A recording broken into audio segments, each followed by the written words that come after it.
Hi everyone, this is Jen.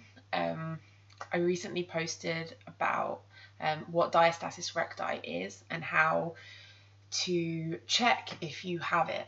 And a few people have asked me to post a video about how to fix it, which is obviously really important information, and I can understand why everyone wants to know that. Um, so in this video, I'm going to go over some of the major contributing factors to why you possibly have diastasis recti, why maybe it's not healing, and some of the things that are going to contribute to it. I want to start off by saying that if you're looking for a video with that gives you the 3 exercises that are going to help you get rid of diastasis recti, this is not it.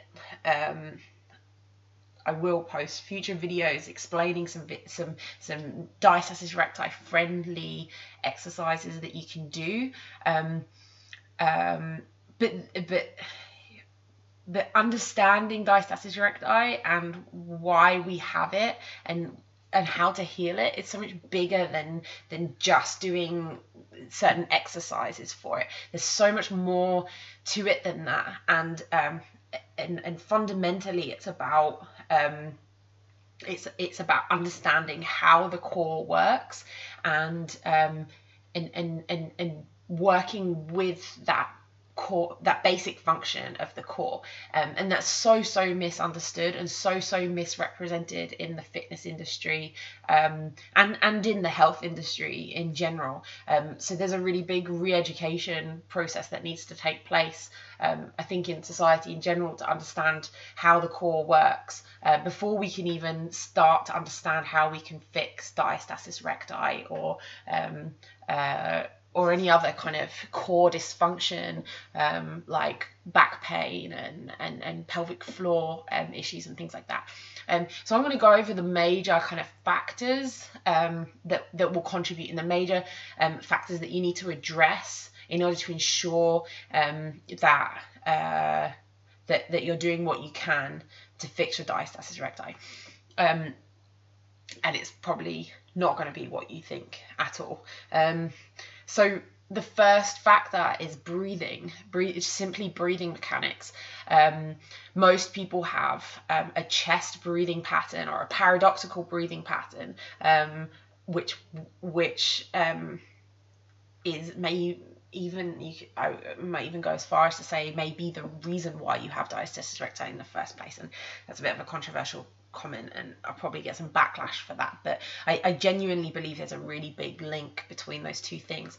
The first function of our core is breath, and you can see this just by looking at your sleeping baby. Babies know how to breathe really well, because it hasn't gotten messed up by trainers telling them to pull their navel to their spine, or mums telling them to suck their belly in and sit up straight. They haven't had that input yet that's kind of messed them up. So they still let it all hang out, and they still breathe using their diaphragm and letting their belly expand, and then letting it all recoil and push the air back out. I don't have the scope or time in this video, I'm trying to keep it to 10 minutes, to explain in any detail breathing mechanics. I'll leave that for another video. But suffice to say that if you're breathing up into your chest all day long, you're not using your core muscles as you should be. And it doesn't matter which exercises I give you, if you're breathing like that for the other 23 hours of the day, that hour in the gym of doing glute bridges and dead bugs and whatever else is not gonna actually help all that much if you haven't first of all addressed your breathing mechanics. Second, and this is in order of importance, by the way, you breathe more than anything else. Secondly, posture and alignment. Your rib cage should be situated directly above your pelvis. And if you're if you have any posture imbalances, if you're hunched over or if you're hyperextended, you know, if you've got a really arched back, your rib cage and pelvic floor, which contain your rib cage and your pelvis, which contain your diaphragm and your pelvic floor, are going to be out of alignment, and that's going to mess up your intra-abdominal pressure, and it's going to mess up your all of your breathing mechanics, and it's going to mess up your transverse abdominis, and you know, all of these other like fun buzzwords that we can throw around. But being out of alignment is going to make diastasis recti worse, mainly because of intra-abdominal pressure, but that's another whole kind of like massive topic that, again, I don't have time to talk about. But you can think about it as simply as this: if the flies of your jeans are open, the zipper of your jeans are open, and you know, you're in a slouched position, that zipper is going to be gaping wide open, and you can think of your diastasis recti like that zipper. Whereas if you're kind of standing up straight, that might not be quite so noticeable. So that's one really simple way of thinking about how the separation might behave with incorrect posture or alignment. The third most important thing is avoiding the things that will make it worse.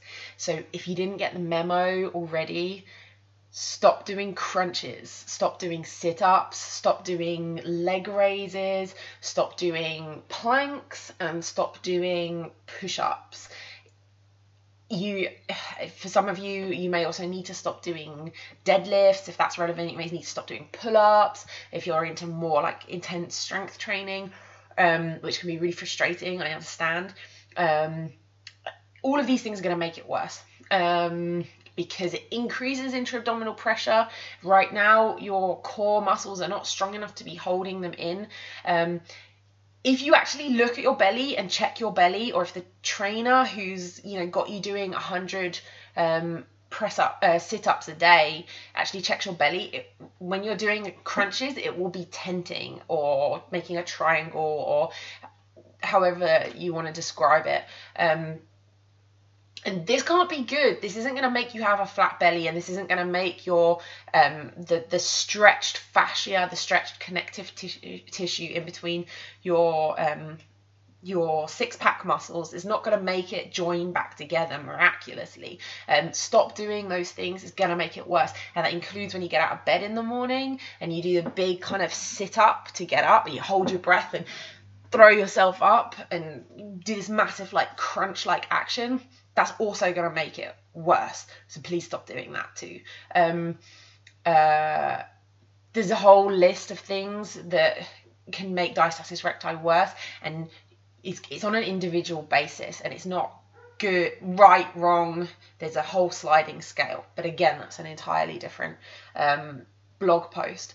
And the fourth and final thing is doing exercises that will help heal, and we want to focus on exercises that help you use your abdominal muscles to kind of to engage. You know, there's a lot of talk about using your transverse abdominis to kind of engage the core. This doesn't mean sucking your belly in. It means using your abdominal muscles are a belt, and it means using them as a belt to create pressure and to gather your abdomen and your core in. And they're the exercises we want to focus on. We also want to focus on exercises that take us from core to extremity. So doing any kind of like push, things also that focus on your posterior chain, that focus on strengthening your back, your bum, and your legs. These are really, really important. So many people focus on all of these muscles that they see in the mirror, and that's not what's going to fix diastasis recti. We need to take the focus away from that and do rows, do squats, do glute bridges, do hip thrusts. I know these are a lot of words that for some of you just don't mean anything, and I will do future posts on these things, but for the moment, just please use this as some like food for thought, and just to kind of get a bigger picture of why you have diastasis recti, why it's not healing, and how you might want to go around healing it, because it's not as simple as just, you know, popping a pill or wearing a wrap or doing this miraculous one exercise. There is you got to think about what you're doing all day, every day, first and foremost, and make sure you're doing those things right. Exercise is pointless if you throw it on top of bad alignment, incorrect posture, bad breathing mechanics. We've got to address those things first and make sure that they are working for us.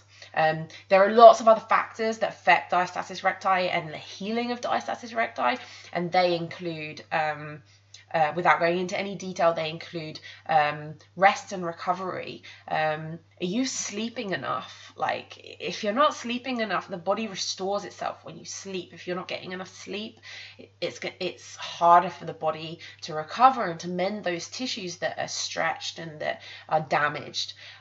So as hard as that must be, having a new baby, you do need to do what you need to do to ensure that you get adequate rest and adequate sleep, and that includes over exercising. Are you like trying to train for a marathon 6 weeks after having a baby? Because that may be excessive amounts of exercise. Are you smashing it at CrossFit 5 times a week? Are you lifting ridiculously heavy weights? Are you doing things that create huge stress on the body?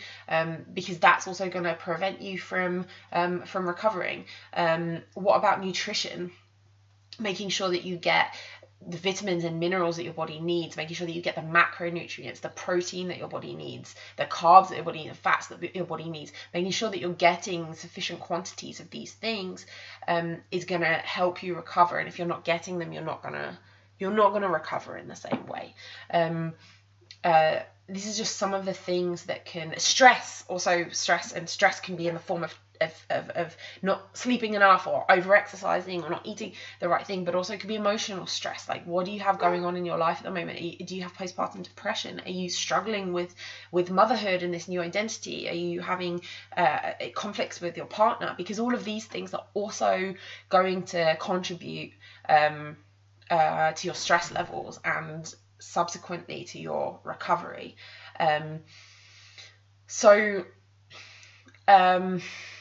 I understand that this may not be kind of the answer that you wanted, but I do need to say that I am pretty obsessed with the topic of kind of core strength and postnatal recovery, and I've done a lot of courses and a lot of sort of certifications, and I read a hell of a lot about it. So if I could give you everything you need to know in a 10-minute video, then my life would be pretty pointless. So I understand the frustration and the wanting to know these things, but it's a journey, and there's a lot of things that you need to learn, and there's a lot of re-education that we need to that needs to happen. Please take this as just a starting point, and keep in mind those 4 major areas that I talked about breathing, posture, avoiding the things that are going to do you harm, and then learning a repertoire of exercises that are going to help you heal and help you train safely and effectively, and improve the situation of your diastasis recti. I really hope this was helpful. Please feel free to leave comments below if you have any questions and concerns. want to share your experience with this. Please like this video if you liked it, and don't dislike it if you didn't like it, and share. I just want people to know this information. I think all women should know this information, and that's kind of my mission at the moment, is getting that out there. So please share this with the women in your lives, and let's get the word out and try and help women with this common but pretty unsettling condition. Thanks for listening. Bye.